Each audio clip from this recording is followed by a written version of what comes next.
with Japan and meeting the Japanese emirates of day 2 of Donald Trump's first visit to Asia as US President. At a joint news conference with the Japanese Prime Minister, the North Korea nuclear threat proved to be the recurring theme. It's also likely to dominate the rest of the 5-nation tour. But Trump's charm offensive could prove to be an uphill struggle, as Nikki Yarin explains. With Trump's approval rating at home in the pits, his focus has turned to problems abroad. The question is, will the notoriously impulsive president be able to make sweet with his Asian counterparts? Or is he diving headfirst into a diplomatic minefield? Well, things got off to a swinging start on the first leg of his tour. There are a few contentious issues that could turn things sour. Trumpers aren't exactly happy about the presence of US troops in the country, which have led to massive protests.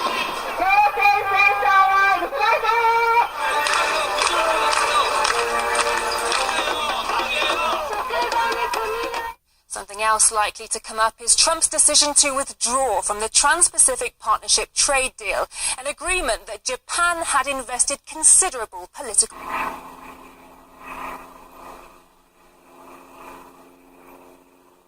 There will be plenty of people out on the streets for Trump's arrival, but rather than rolling out the welcome mat, thousands are out in US THAAD anti-missile system.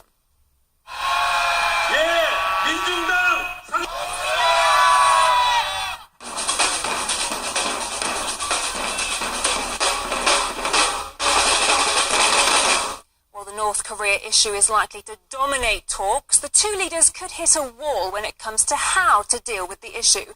Trump has in the past accused a certain rocket man. South Korea is pushing for a diplomatic solution to the issue, while the US favors a more heavy-handed approach, with Trump even threatening to totally destroy the North.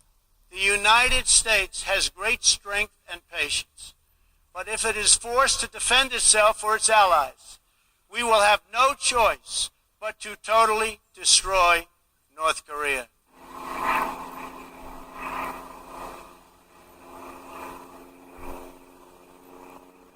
With Trump's rhetoric on China swinging back and forth as often as his golf clubs, the mood of the president's next rendezvous with his Chinese counterpart is a hard one to predict. We can't continue to allow China to rape our country. We are developing and have developed a wonderful relationship. You know, there's going to always be conflict, but we have a very good relationship. People say we have the best relationship of any president. We had the most beautiful piece of chocolate cake that you've ever seen. President Xi was enjoying it.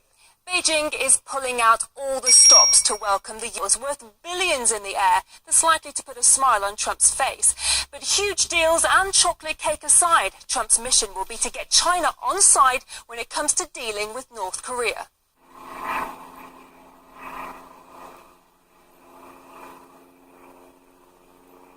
While US-Vietnamese relations blossomed under President Obama, those ties have been strained by Trump's decision to pull out of the TPP trade deal, setting up some potentially awkward moments for when he comes face-to-face with TPP members at the APEC summit.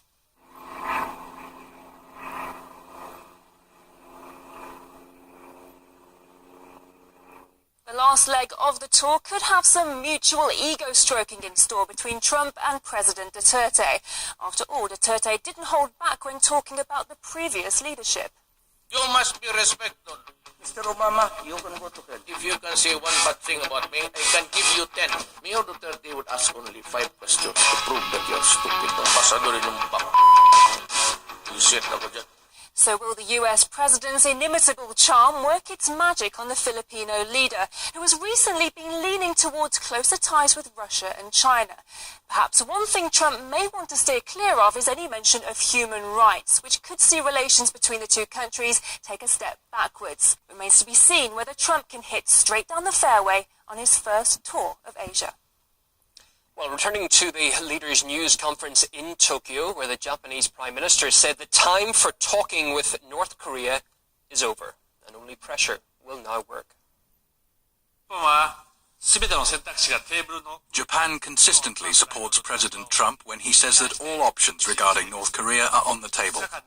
the last 2 days that I spent with President Trump, I'm once again reassured that the US and Japan are 100% together. The time for dialogue with North Korea has passed. Now it's the time to apply maximum pressure on North Korea.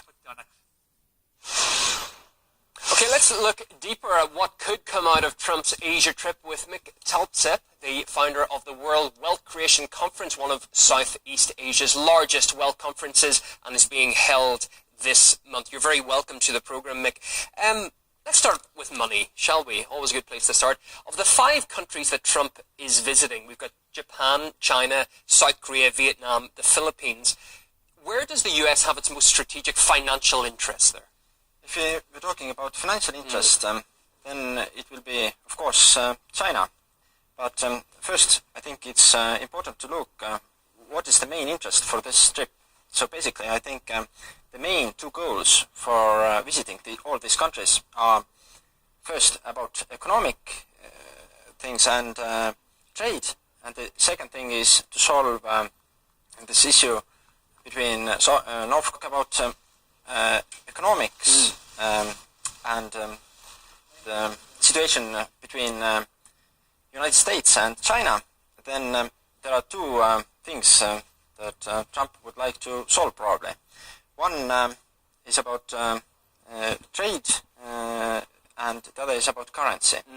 So at the moment I think there are some things that are not very fair for America. So for example, American companies are not as free to operate in China, but Chinese companies are quite free to do business in the United States. And the other thing is about currency, because at the moment the Chinese currency is undervalued, so this gives an competitive edge for China. And actually the powers in the world are changing at the moment. So if we look how much China is producing at the moment, producing already 20% more than United States, but not in the nominal value. So it's in purchasing power. So if they let the currency float, then basically the nominal value of GDP of China will be very close to the United States. So this is happening at the moment in the world. It's a big issue, that.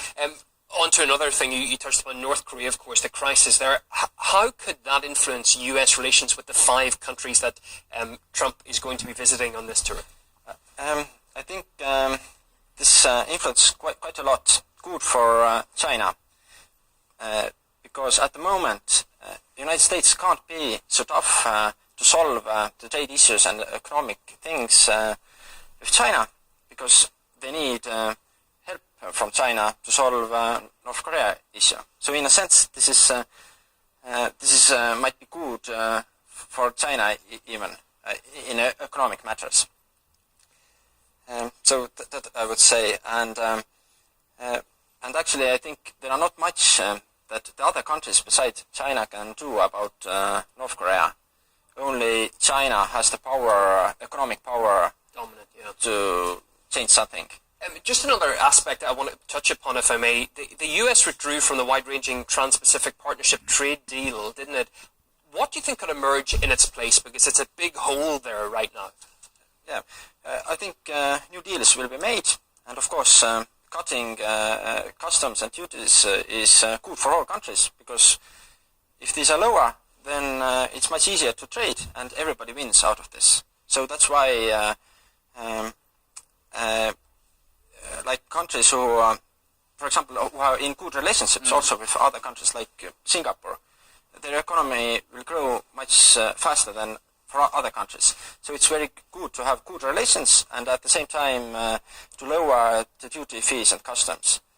So I think they will make a new deal, and they will involve China, because I think it was a mistake not to involve China in this deal. So now all the big leaders are there discussing this, and as well as, for example, Vladimir Putin as well, for example, from Russia. So yeah, it's going to be a big week. Trump there for another week going around Asia. A lot of news to come out of it.